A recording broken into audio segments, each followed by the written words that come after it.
So, it's October, it's Halloween, and welcome to another Freddy Thursday with us. I'm Charlie, this is Stevie, we are Chilling Popcorn. So, yeah, we're celebrating the 40th anniversary of the release of the original Nightmare on Elm Street by rewatching some of the movies, not all of them. We have covered some others in our Bad Movie Monday. And, so come and join us for a chat about films. So yeah, this is A Nightmare on Elm Street 2 Freddy's Revenge, released in 1985 in the USA, released on October 1986, almost a year later in the UK, made on a budget of $3 million. Freddy's Revenge generated just under $13 million at the worldwide box office. We're going to go for a little bit of different take on it this time. Yes. So we just watched Freddy's Revenge, and according to IMDb's trivia, the director of the original and creator of Freddy Krueger, Wes Craven, stated about this movie that the film's script was substandard and took too many liberties with the characters of Freddy Krueger and broke too many rules that you set up in the original. Now this is where we're going to start with this one. So in this video we're going to discuss the dark side of Freddy's Revenge. We're going to go on to possible things that happen outside of the movie after this one. If you take this timeline, the setup from the original and this one, and what would have happened after this version of A Nightmare on Elm Street, because it is actually quite sinister. So what do you think of A Nightmare on Elm Street 2 Freddy's Revenge as a horror movie or as a Freddy movie? Oh gosh, I think this is probably one of my least favourite of the Nightmare films, to be honest. I don't really know why it is. I think it's because it's one of the ones we've watched the least. I think it's the second time I've seen it. We tend to go for the other films in the series. As a horror movie, I would say it's probably not really that much of a horror. What do you think? What else? What about you? I've got a newfound appreciation. I mean, I watched it a lot as a kid, but it was because it was Freddy Krueger movie, it was a horror. Yeah. But I've been thinking about before we started shooting this video and the notes we've been making, I've kind of got a new appreciation for this movie. We're going to cut out everything else, the subtext and everything. Yeah. There are some really good videos out there. Yeah. Check them out. Is A Nightmare on Elm Street 2 a haunted house movie? Let's start with that one. Yeah, I think so. I think it's the house that's causing the problems. It is, isn't it? It's being in the house, and Jesse's obviously got some form of mental health issues, I would say, to be susceptible to Freddy. Yeah. It's set 5 years on after A Nightmare on Elm Street. You find that out because of the diary. And 1428 Elm Street, where Nancy's house is where she defeated him. So that's the reason why Freddy was able to latch on to Jesse. And it is a possession movie. It is a possession movie. It is. Why Jesse? Because Jesse's the one that was susceptible to him. Yeah. And we could go into a lot of things. We could do, yeah. So you're around about the 25-minute marker. Freddy says to kill me to Jesse. Which but it's leading from there. So he is literally going into he's taking over Jesse. Now this is where it gets interesting. As the film progresses, you actually see that, for example, when he's killed, when Freddy Jesse have killed Coach Schneider. Yes, Coach Schneider. Coach Schneider. That after you've seen Freddy doing the killing, you see Jesse standing over the body. Yeah. You do. So it leads to me, it's like in the around the Pull Massacre. Just before that, you've got Grady's death. Ron Grady at the 1 hour marker. And, it's the way that after Grady seeing his friend's body being put aside and Freddy coming out of him, does he really see that? Because he's not reacting the way it would be. He'd be literally pounding the door down. Or is it just the way Jesse's reacting? Is it manifesting? Is he seeing a change in Jesse as Freddy takes over, but it's still Jesse stood in front of us? That's what makes more sense. It does, yeah. It does, definitely. This is where we're going with this, is that we it's like in Fight Club. We see Tyler Durden, Yeah. but because that's what we are as the audience are meant to see. Yes. The narrator sees himself. He sees Tyler Durden when there is no Tyler Durden. There is. Yeah, Sorry, spoilers yes. for Fight Club. Yes. But if you're watching this, you've probably seen Fight Club. Yes. So, I hope so, yeah, we are. It's a split personality, isn't it? Yeah. Really. And each personality has different traits and things they do. So the whole possession thing, which in the real world you could say possession, but it'd be bipolar, schizophrenia. Yeah, probably be mental health. Yeah, multiple personality disorder, something like that. I apologise if we're using the wrong terms for this, but schizophrenia. I'd say it's more as the old school terminology. The old school. Nowadays, it's multiple personality. Yeah, so they'd see that. So no matter what the outcome, because there would be Jesse's fingerprints and people witnessing him doing the murder, then that's what would be the reason they would be using. They would be going for the real world rather than it would be Jesse has done the murders, but in the name of Freddy Krueger. So you've got that. So it's like, especially, it's like when you see Jesse standing over his sister. You see him with the glove on his hand. It's the glove. You see Freddy first, and then it switches to Jesse standing over her. Yeah. And he's fighting it. He doesn't want it to happen. Yeah. It seems to be that Lisa, his girlfriend, we say girlfriend, which, there is the subtext that... Yeah, there is all that subtext. But we'll just for the argument we'll call her girlfriend. Yeah. Or the girl that wants to be with Jesse. Yeah, he wants to be. Yeah. So, she's, she seems to be going along with Jesse and believing him, taking him to the boiler room, which I got to be is a good story. The boiler room and the industrial area. I like the way that is. And at the end, the final part, the third act of the movie, is perfect. The way they build it all industrial. It has that very RoboCop feel to it. It does. But Jesse seems to be buying into the story. If Jesse can only see. If Lisa can only see, I've been saying Jesse. If Lisa can only see Jesse, Lisa seems to be buying into Jesse's. Yeah, but there must be something in Jesse's eyes, Jesse's face, Jesse's demeanour that says that it's not Jesse, which is why she's buying into it.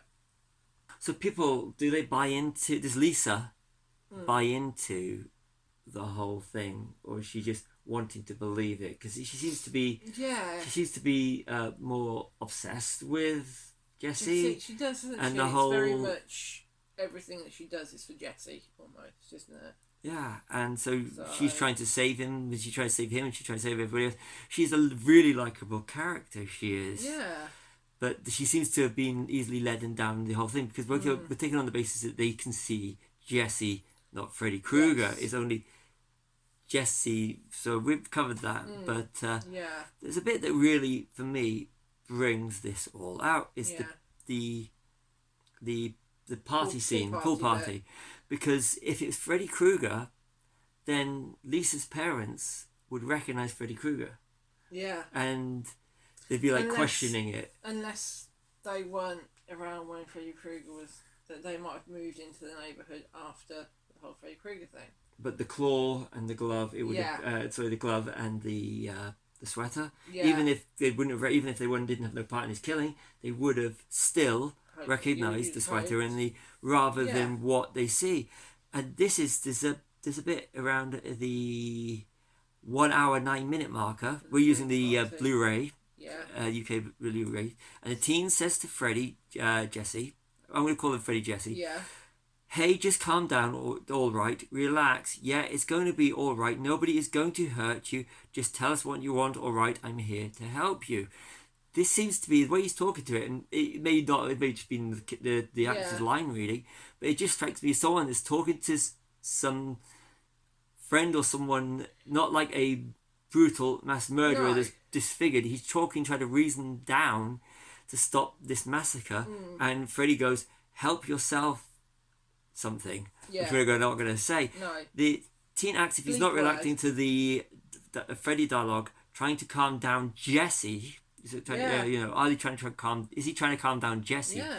Do all those at the party think they're reasoning with Jesse? They did see Jesse, the mild-mannered, timid, and Freddy is just his vision, which is what when you see it, you see it from Freddy inhabiting Jesse. But if all they can see is Jesse, that would be why it takes them a while to realize what's going on. Yeah. This makes that makes more sense to the scene where Jesse's body falls away before he kills Grady. Yeah. Okay, so the film starts with a dream with Jesse, and it ends on the bus. It ends with Jesse and Lisa together on the bus. Yeah, that was quite clever, I think. Yeah. Do you have any theories about that? What about why it's the end scenes, because it's repeating itself. I think it's basically just saying that you can't outrun Freddy,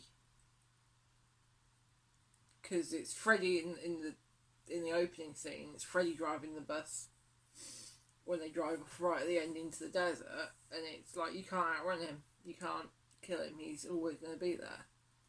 And I think that goes potentially is part of what we said earlier about mental health issues that he's got. He's always going to be there, just lurking under the surface. What do you think about that? I got this just for watching, thinking about it is. At the start, you've got Freddy, which would have been when you're having the nightmares when he moves into Nancy's house, 1428 Elm Street. And then, so that's when Freddy's starting to take over and invade his mind. Yeah. Then at the end, when Freddy's been taken out of the real world by Lisa, by setting the boiler on fire, Freddy's gone back into the dream world. Now, no matter what happens next, he's haunting Jesse. Yeah. So that's a dream on loop. It's like... it's interesting how we both see that differently. So... do you think Lisa survives? It's a hard one, because you don't really see her. You don't see her die in the film, but there's potential that her and Jesse die in the end scene. So I don't really know whether that would be or not. Would it be better if they lived or died? Died, because it means then that Freddy is going to come back for another one. Because I've got if they're alive, there's so many real world consequences, which we're going to go into. There are, yes. If they're dead, Freddy's dead, and to go and haunt the Dream Warriors. Yeah. But if we take that Jesse and Lisa live in this timeline, and so Freddy would theoretically, this is going to fan fiction territory, be tormenting Jesse in his dreams for eternity until something happens. Yeah. Nancy and her mental health issues, she could possibly be a patient at Westin Hills, with the soon-to-be Dream Warriors that get introduced in the next one. Yeah. Would Jesse be in prison or psychiatric hospital for maintaining his innocence, so it would be his DNA all over the glove, and witnesses him committing the murders? He stands over Coach Schneider's body with a glove after his death. So there would have been that to contend with, because they'd be in the gym. Yeah. It would be his fingerprints, DNA all over it. Yeah, definitely. And this would possibly lead to Freddy. Yeah. But then if we go back to the whole, if it's something like multiple personalities, Freddy's still there. Yeah. He's buried, but he's still there. Freddy would still be in there able to do what he is, and in reality it would just be written off as... Well, in these days it would just be psychosis or something, wouldn't it? It wouldn't really be anything other than that. This is where it gets a little bit darker. I mean, not dark as it is, but for the original Thompson family from A Nightmare on Elm Street. Yeah. The residents of 1428 Elm Street in the original A Nightmare on Elm Street, with the glove as evidence that Marge Thompson kept after the Springfield Elm Street parents found Freddy and torched him. There would be Marge Thompson's fingerprints all over the glove when the police retrieved it. If they retrieve it, they would with Jesse, unless Lisa and Jesse hid it somewhere.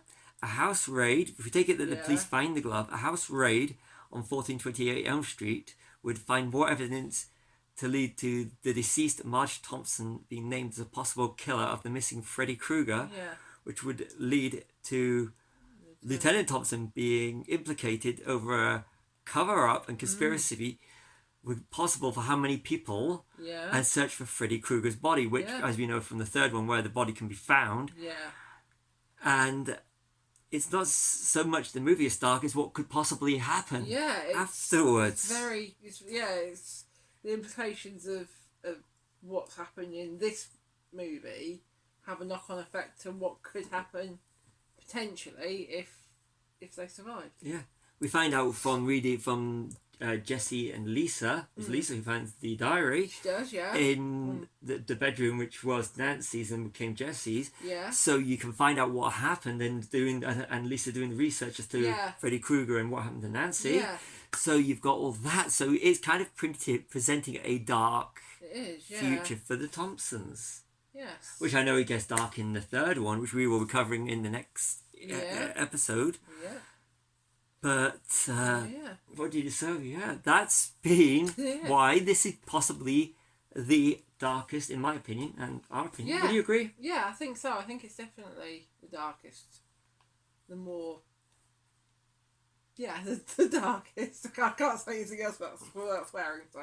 This is what happens when you take Freddy out of the dream world and take him into reality. You lead to all these sort of things that you can read into this. Yes. This is, you could argue what we just said is just fan fiction, but this is the sort of things that could have happened if they went on that timeline or decided to be interesting to revisit the characters. Yeah. It would be. Because this would be one timeline, because I've done it with Halloween with multiple timelines. Yeah. Could be that. Could be anything. So, this has been the dark side of Nightmare on Elm Street 2 Freddy's Revenge. It is, yes. I've got to ask you one question before you do the sign off. What? How does Freddy get revenge when he's nobody to get revenge on? It's like he's new people in this movie, and they call it Freddy's Revenge. Wouldn't the original Nightmare on Elm Street be Freddy's Revenge? Definitely, or even Dream Warriors, because it could be revenge on Nancy. Yeah, and the rest of the children from the parents. That's more of Freddy's Revenge than this like one. It, yeah. So, sign off. We hope you've enjoyed this video. Come back next week where we look at A Nightmare on Elm Street 3, The Dream Warriors, and discuss, is this the perfect Freddy/horror sequel? I've been Charlie, this has been Stevie. We are Chillin' Popcorn. Like and subscribe.